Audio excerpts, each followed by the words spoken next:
hard hit on the play. Darryl Lipscomb. He's a 5'9", 235-pound strong young man. He's a senior. Part of that defensive frontline package.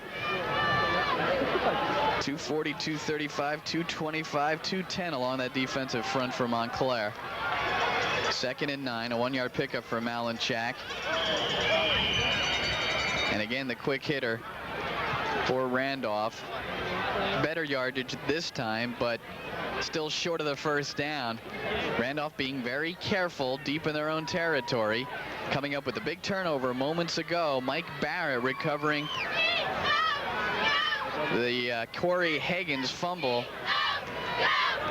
We're tied up 7-7. Glenn Crooks and Steve Tober from Woodman Field in Montclair. The North Jersey Section 2 Group 4 state championship on the line, as is the #1 ranking in the state. Groh going long to Shabe, overthrown and incomplete. Shabe was out there, so was Afghan Matthews in that zone coverage. Matthews coming over from the safety spot to pick up Shabe. 4th down for the Rams and 6. You almost would have thought, Glenn, maybe they would have kept it on the ground, let that clock continue to roll, because you got to figure Randolph got to be pretty pleased if it was 7-7 going to the locker room at this point after Montclair drove down to the 3. But they have to punt the ball away here. Montclair has been able to drive the football against the Randolph defense.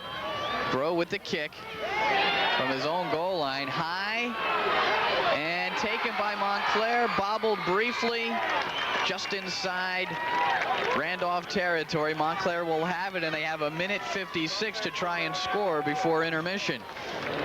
I don't think you see that many punts that have that much air time, hang time in the high school level as that one by Groh right there. First down for the Mounties. Randolph, 49-yard line. Billy Williams also now playing in the secondary in place of Barrett on the right side. Let's see if they'll try to work on him. Ponton scrambling over the middle, knocked away. Kevin Bray, and there's a flag. Interesting call. Bray getting his left hand in there to knock that pass away. Boy, that looked like a good defensive play to me, Glenn. Bray, I can't understand that. They're calling pass interference. Really questionable call, but Randolph will go with it. And they're marching off the penalty against Kevin Bray, a 15-yarder. I mean, automatic first down, Montclair. In my mind, Glenn, you got to let the kids play. I mean, there's going to be a little contact in every play. That time, I just thought it was a clean play by Bray, stepping up and knocking the ball down. Whether he pushed him from behind, you can't tell from here, but it was awfully slight.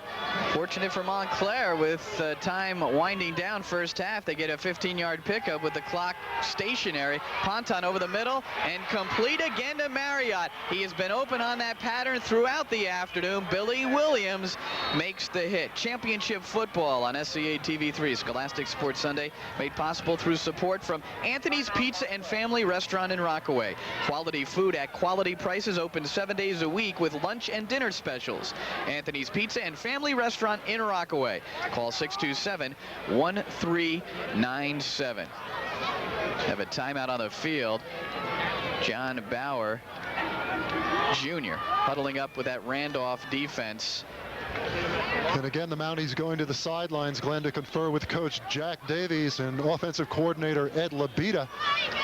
And we'll see if Montclair can maybe get in the field goal range at this point. I think Lister is capable from about 30 yards in. He has 1 field goal this season. He's very accurate on extra points. Whether that'll come down to that, we'll have to see. There's still some time here. I was checking out the wind, looking at the American flag, which is flying at half-mast in honor of John Bowers Sr., who passed away on November the 14th at the age of 67, the 25-year head coach of Randolph. And his son, 19 years, his assistant, has taken over the helm just 2 days after John Sr.'s death. Randolph shutting out Livingston 35-0, and now find themselves in the Group 4 state finals. Big run by Higgins. First down, Montclair. They are once again close and knocking on that door. The last time they were in this position, down near the goal line, Higgins fumbled. Barrett recovered. It was a big play by the Randolph defense, but the Mounties line up immediately with the clock showing a minute 25 to go in the half. 7-7, we're all tied up. Ponton fakes, looking to throw, does so, complete for a touchdown. Jason Curry, second touchdown pass of the game. Ponton to Curry this time. Sotovar caught the first TD pass from the senior Ponton, and Montclair takes their first lead of the game. It's 13-7. And Glenn, the previous play to set up that touchdown pass, almost taking a page from Bill Regan Jr.'s book with a quick dive play with Higgins going up to set up that pass play. Lister on for the extra point. Ball down, the kick is up, and it is good. So with a minute 17 left in the first half, Montclair has taken a 14-7 lead over Randolph. This is a championship football game for #1 in the state, and Scholastic Sports Sunday made possible through support of the Crusader Soccer Camp with Girls Week July 8th through the 14th and Boys Week July 17th through the 21st.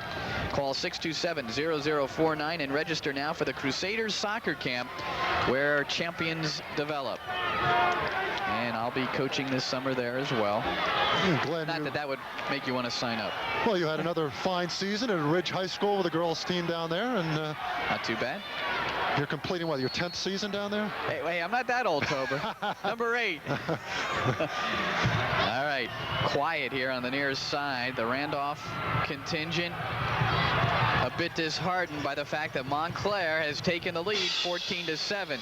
Lister with a kickoff, low line drive. It gets past Malinchak. Now he picks it up. Malinchak still on his feet, looking to get some room. Cannot.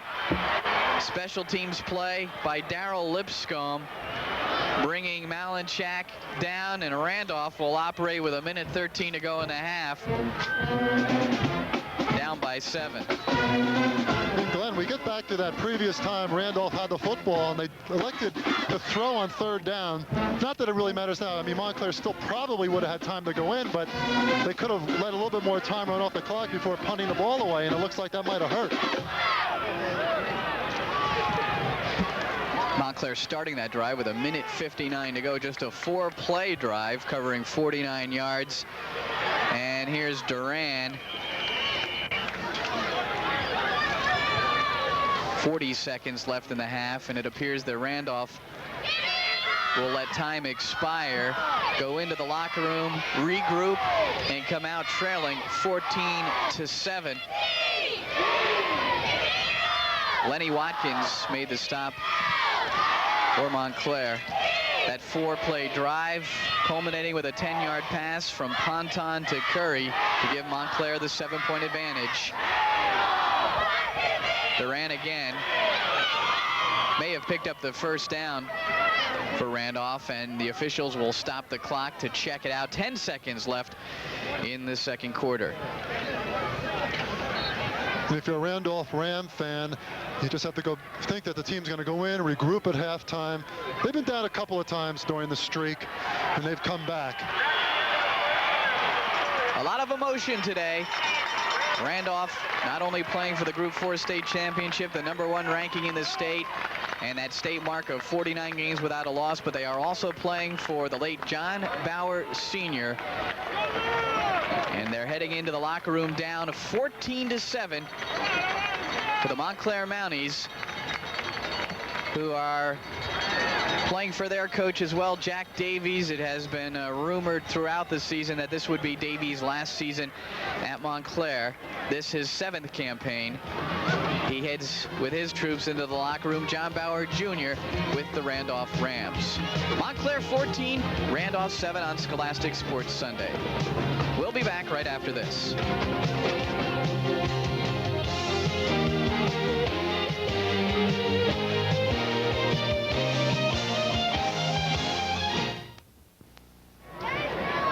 We're at halftime, just about set to get underway. Third quarter of play with Montclair ahead of Randolph, 14-7 for the North Jersey Section 2 Group 4 State Championship. We'll review the scoring and the first half stats in just a moment. We do want to thank several supporters of Scholastic Sports Sunday, including the Hub Office Center on 1 East Main Street, with office equipment specializing in sales and service, especially IBM repair service. They've got computers, copiers, and fax machines.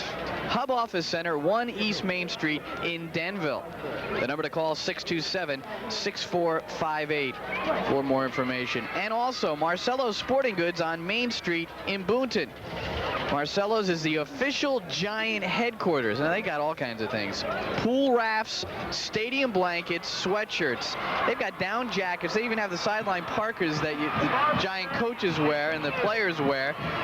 They've got barbecue grills for your tailgate parties, soap on a rope, every Giant thing you can imagine. That's Marcello's Sporting Goods on Main Street in Boonton, your official Giant headquarters. Call them at 334-2155. The Montclair Mounties coming back to the field with a 14-7 lead. We're awaiting the return of the Randolph Rams. To review the scoring, Randolph scored initially in this football game. Early on, first quarter, Dan Duran with a 2-yard touchdown run, culminating a 10-play, 65-yard drive. Grow with a conversion.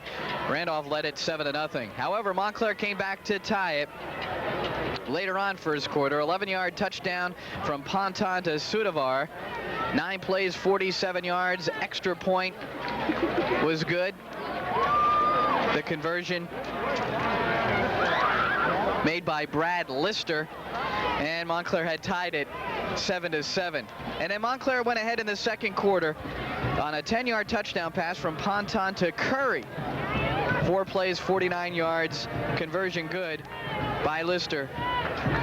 And that was it. Montclair 14, Randolph 7 at the half. Statistically, total yards, Montclair 223 to 125 from Randolph. Frank Scafidi compiling our statistics this afternoon. First downs, pretty even, 11-9. Montclair by 2 in that department. Passing, that's been really the difference, perhaps. Ponton, 9 of 12, 110 yards and a couple of touchdowns, while Grow has been but 1 of 3 for 7 yards.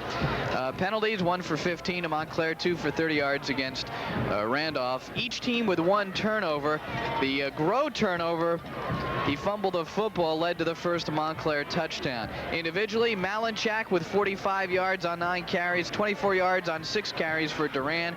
Barrett, who was injured in the first half, we'll have to see if Mike comes back here in the second half. He's an important two-way player. 3 carries, 22 yards. Grow 1 for 18 yards en route during that drive to Randolph's first touchdown. On the Montclair side, Garrison, 8 carries, 19 yards. Higgins has been the man, 11 for 53, and Elder 1 carry for 6 yards. Steve? Well, Glenn, remember a simple fact. 17 years ago, week 7 of the 1973 season, Westfield came in here with a 48-game unbeaten streak. Today, Randolph at 48-game winning. And will history repeat itself or not? Well, we'll know in about 24 minutes of playing time whether the Randolph Rams will come back and continue that streak and set the new unbeaten mark record to go along with their winning streak record. Here come the Rams, and before we start the second half, John Bauer Jr., 19 years an assistant under his father, John Sr. We've talked about the kids going through so much this season. How about John Bauer Jr., whose father passed away on November the 14th, and he told us earlier this week that the kids have really helped him cope during the loss of his father. Come on, Mike, take it off, and Mike. They kind of inspire you. It's like we said to them the other day. They really motivate you to go on. I mean, if they were hanging their heads, or if they were just concerned about how they felt personally and individually, I mean, that might have an effect on me. But I mean, they just inspire you to work harder, which is great. We're working them, they're working us, and that makes for a nice combination with the situation that we have right now.